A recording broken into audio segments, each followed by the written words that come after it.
தமிழ்நாட்டில் பார்த்தீங்கன்னா மதம் சார்ந்து அரசியல் சார்ந்து சாதி சார்ந்து எல்லாத்துக்குமே வந்து நியூஸ் சேனல் வந்து இருக்குது. அவங்கெல்லாம் வந்து நேர்மையாக செய்தியை வெளியிடுவாங்க அப்படிங்கிற என்ன நம்பிக்கை இருக்குது.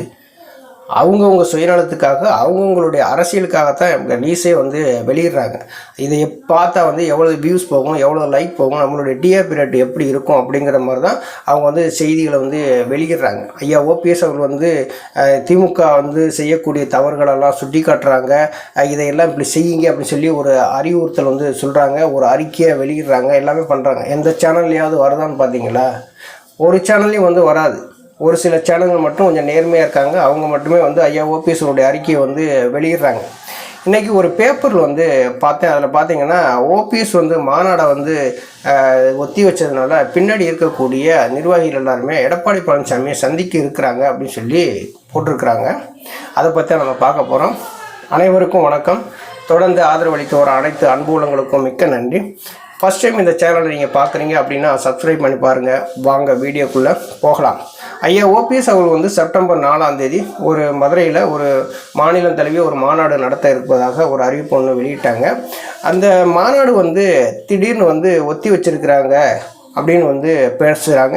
இந்த ஒத்தி வச்சதுனால பார்த்திங்கன்னா பின்னாடி இருக்கக்கூடிய நிர்வாகிகள் எல்லாருமே வந்து ரொம்ப ஓபிஎஸ் மேலே அதிருப்தியில் வந்து இருக்கிறாங்க. அவங்க எல்லாருமே போய் வந்து எடப்பாடி பழனிசாமி சந்தித்து கட்சியில் இணைய போகிறாங்க அப்படிங்கிற மாதிரி தான் ஒரு செய்தி வந்து பரவுச்சு.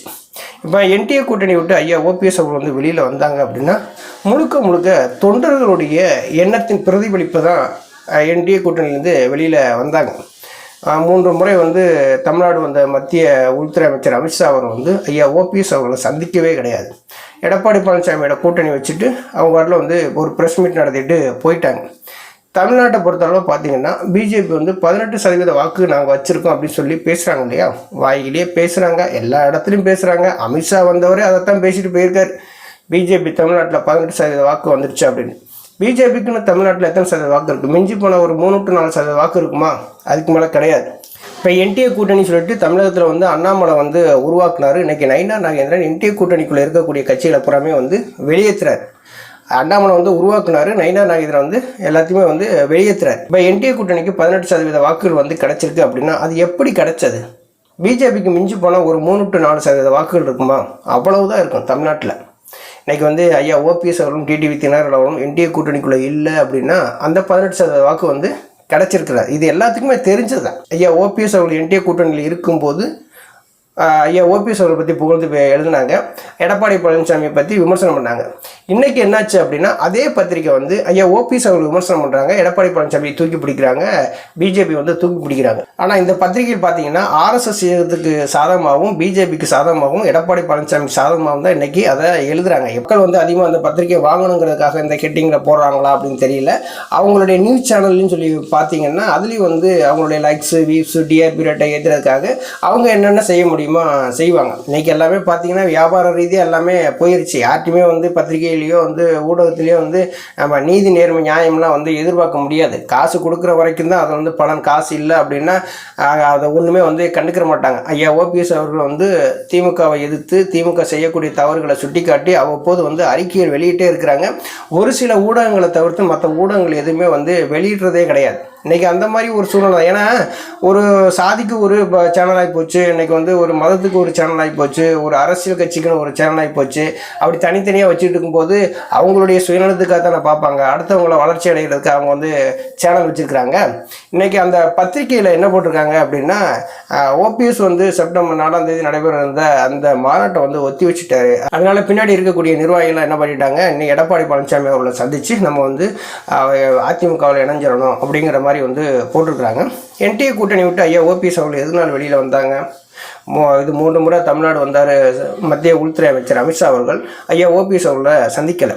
எடப்பாடி பழனிசாமியோட பிஜேபி வந்து கூட்டணி வச்சுட்டாங்க. என்டிஏ கூட்டணிக்குள்ளே ஐயா ஓபிஎஸ் அவர்கள் இருக்கிறாங்க. அவங்கள கலந்து ஆலோசித்து எந்த முடிவும் எடுக்கலை. ஏன்னா அதிமுக இருப்பிளவாக இருக்குன்னு நல்லாவே தெரியும் பிஜேபிக்கு. அந்த இரு பிளவுகளில் வந்து ஓபிஎஸ் சிபிஎஸ் அப்படிங்கிற இரு பிளவுகள் வந்து இருக்குது. நம்ம போய் எடப்பாடி பழனிசாமியோட கூட்டணி வச்சோம்னா நம்ம கூட்டணிக்குள்ளே இருக்கக்கூடிய ஓபிஎஸ்க்கு ஒரு நெருக்கடி வருமே, அவங்கள்ட்டையும் கொஞ்சம் ஒரு ஆலோசனை நடத்துவோம் என்னன்னு சொல்லி கேட்போம் அப்படின்னு சொல்லி இன்றைக்கி வந்து பிஜேபி நினைக்கவே கிடையாது. நேராக டெல்லியிலேருந்து வந்தார் மத்திய உள்துறை அமைச்சர் அமித்ஷா அவர்கள். எடப்பாடி பழனிசாமி பக்கத்தில் உட்காந்து நாங்கள் வந்து அதிமுகவோட கூட்டணி வைக்கிறோன்னு சொல்லிட்டு போயிட்டார். 3 முறை வந்திருக்காரு அமித்ஷா அவர்கள் வந்து ஐயா ஓபிஎஸ் அவர்களை சந்திக்கவே கிடையாது. ஏன் இன்றைக்கி வந்து இப்போ டிடிவி தினகரன் அவர்களுமே வந்து சந்திக்கலை.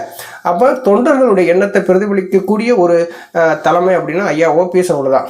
இங்கே தொண்டர்கள் என்ன சொல்கிறாங்க, எங்களுடைய தலைமைக்கு வந்து மரியாதை கொடுக்காத இடத்துல எங்கள் தலைமை நாங்கள் எதுக்கு அவங்க கூட இருக்கணும், கூட்டணி விட்டு வெளியில் வாங்க அப்படின்னு சொன்னாங்க.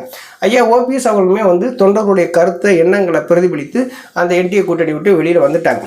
என்டிஏ கூட்டணி இன்றைக்கி என்ன எப்படி நடக்குன்னு பார்த்தீங்கல்ல, பூரா கூட்டாஞ்சோறு ஆக்குற மாதிரி உட்காந்துட்டு இருக்காங்க. மொத்தத்துலேயே அவங்க வந்து பார்த்திங்கன்னா வெற்றி பெற கூட்டணியாக அது வந்து தெரியல, படுதோல்வியை சந்திக்கக்கூடிய ஒரு கூட்டணி தான். 2024 பாராளுமன்ற தேர்தல் எடப்பாடி பழனிசாமி நிலைமையை பார்த்தோம்ல, அந்த கதை தான் திரும்பி வந்து சட்டசபை தேர்தலில் வந்து நடத்த போகுது. ஐயா ஓபிஎஸ் அவர்கள் வந்து மாநாட்டை வந்து தள்ளி வச்சுருக்காங்க அப்படின்னா அதுக்கான ஒரு காரணத்தை வந்து நம்ம சொல்லி ஆகணும்ல. இன்றைக்கி வந்து ஒரு மாநாடு வந்து ஒரு இடத்துல நடத்துகிறோம் அப்படின்னா இது பல லட்சம் பேர் வந்து கூடுவாங்க, கூடி ஒரே நாளில் களையக்கூடியது தான். இப்போ ஐயா ஓபிஎஸ் அவர்கள் என்ன பண்ணியிருக்காங்க அப்படின்னா மக்கள்கிட்ட போய் கருத்துக்களை வந்து கேட்கணும். நான் வந்து என்டிஏ கூட்டணி விட்டு ஏன் விலகி வந்தேன் அப்படிங்கிறதையும் மக்கள்கிட்ட வந்து சொல்லி ஆகணும். அம்மாவினுடைய ஆட்சியை வந்து 2026 அமைச்சாகணும். அதுக்கு நம்ம செய்ய வேண்டியது என்ன அப்படின்னா முதல்ல வந்து தமிழ்நாடு முழுவதுமே நம்ம வந்து மக்களை சந்திக்கணும் அப்படிங்கிறதாக தான் ஒரு சூறாவளி சுற்றுப்பயணத்தை மேற்கொள்ள இருக்கிறாங்க ஐயா ஓபிஎஸ் அவர்கள். இந்த மாநாடு தள்ளி போச்சு அப்படிலாம் சொல்லி யாரும் நினைக்க வேணாம். இந்த மாநாடு கண்டிப்பாக வந்து 134 தொகுதிகள்லையுமே வந்து மக்களை வந்து சந்தித்து அவங்களுடைய குறைகள்லாம் வந்து கேட்டு அறிஞ்சு அதன் பின்னாடி ஒரு முடிவு எடுத்து ஐயா ஓபிஎஸ் அவர்கள் கண்டிப்பாக ஒரு மாநாடு நடத்துவதற்கான வாய்ப்புகள் வந்து நிறையா இருக்குது. மாநாடு நடத்தாமல் போகவே மாட்டாங்க. ஏன்னா மக்களை சந்திக்கணும்ல. இப்போ எடப்பாடி பழனிசாமி இந்த கட்சியை ஒருங்கிணைக்க விடாமல் அதிமுகவுடைய தோல்விக்கு கொண்டு போயிட்டுருக்காரு.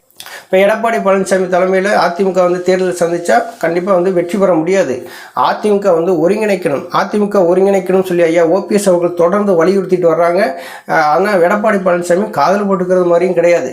இப்போ இந்த மாதிரி சூழ்நிலையில் நம்ம என்ன பண்ணுறது, கட்சியை வந்து மீட்டெடுக்கணும், தொண்டர்களுடைய உரிமையை வந்து பாதுகாக்கணும், அம்மானுடைய ஆட்சியை கொண்டு வரணும் அப்படிங்கிறதுக்காக தான் ஐயா ஓபிஎஸ் அவர்கள் வந்து மக்களை சந்திக்க வந்து தயாராகிட்டாங்க. 234 தொகுதிகளிலுமே வந்து மக்களை சந்தித்து மக்கள்கிட்ட இருக்கக்கூடிய அந்த குறை நிறைகளை வந்து கேட்டு அதன் பின்னாடி ஒரு முடிவு எடுத்து ஐயா ஓபிஎஸ் அவர்கள் கண்டிப்பாக ஒரு மாநாடு நடத்துவதற்கான வாய்ப்புகள் வந்து நிறையா இருக்குது.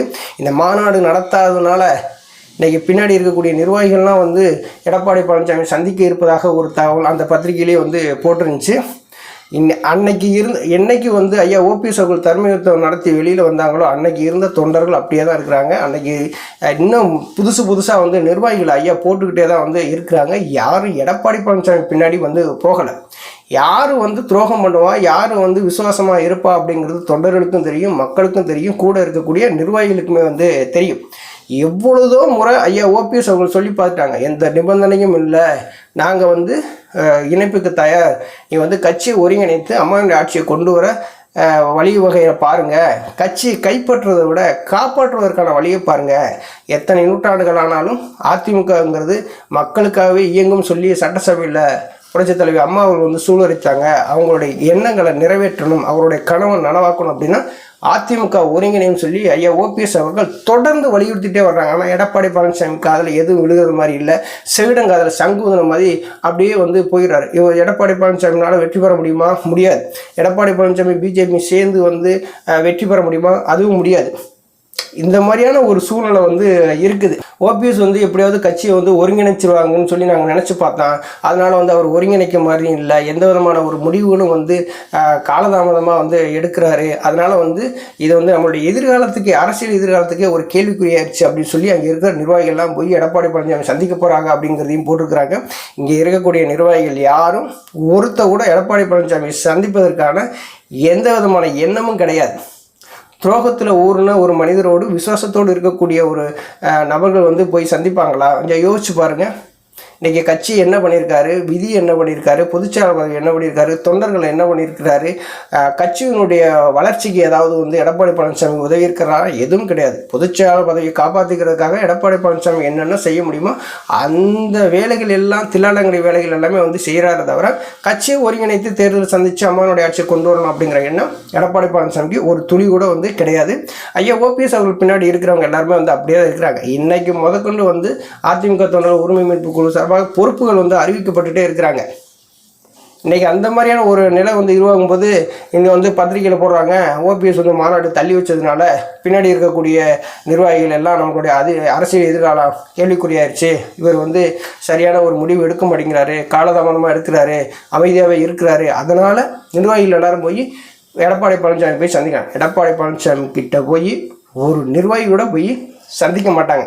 இரட்டை இலச்சினை இருக்குது அப்படிங்கிறதுக்காக போய் சந்திப்பாங்க அப்படின்னு சொல்லி ஒரு பேச்சு அடிபடுது. ஆனால் அதெல்லாம் கிடையாது. இரட்டை இலச்சினமே இன்றைக்கி அவர்கிட்ட கேள்விக்குறி தான். இரட்டை இலச்சினத்துக்கு வாக்களிங்கன்னு சொல்லிட்டு எந்த இடத்துலையும் ஓட்டு போடல, அதிமுகவை ஆதரிங்கன்னு தான் சொல்கிறாரு. அந்த அதிமுகவுக்கு இரட்டை இலச்சினம் இருந்தால் தான் அந்த கட்சிக்கே அழகு.